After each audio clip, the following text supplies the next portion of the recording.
வாழ்க்கையில வெற்றி பெறுவது ஆண்கள் மட்டும் அல்ல, பெண்களும் தான். பெண்களும் தங்கள் துணிச்சலாலும் உழைப்பாலும் இந்த உலகத்தை மாற்றக்கூடியவர்கள். இன்று மார்ச் 8 தேதி பெண்களின் சக்தியை கொண்டாடும் நாள், அதாவது உலக மகளிர் தினம். பல தடைகள் இருந்தாலும் கல்வியே என்னுடைய ஆயுதம் என்பதை நம்பி பல பெண்கள் இன்றும் மருத்துவர், ஆசிரியர், விஞ்ஞானி, விவசாயி, அரசு அலுவலர்களாக ஆகியிருக்கிறார்கள். இன்று பெண்கள் வீட்டுக்குள் மட்டுமில்ல, வீட்டிற்கு வெளியேயும் மிகப்பெரிய பொறுப்பில் இருக்கிறார்கள். போலீஸ் அதிகாரியாகவும், இராணுவ அதிகாரியாகவும், பெரிய நிறுவன தலைவர்களாகவும் உயர்ந்து நிற்கிறார்கள். இதற்கெல்லாம் காரணம் எங்களின் தன்னம்பிக்கையும் விடாமுயற்சியும் உறுதுணையாக கிடைக்கும் ஆதரவும் தான். ஒரு தாயின் தியாகம் ஒரு குடும்பத்தின் எதிர்காலத்தை வாழ்க்கையின் தூண்களாக உருவாக்குவதுதான்.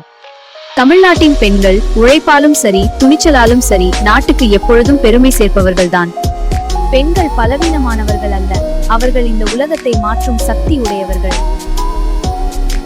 அனைத்து சிங்க பெண்களுக்கும் இனிய மகளிர் தின நல்வாழ்த்துக்கள்.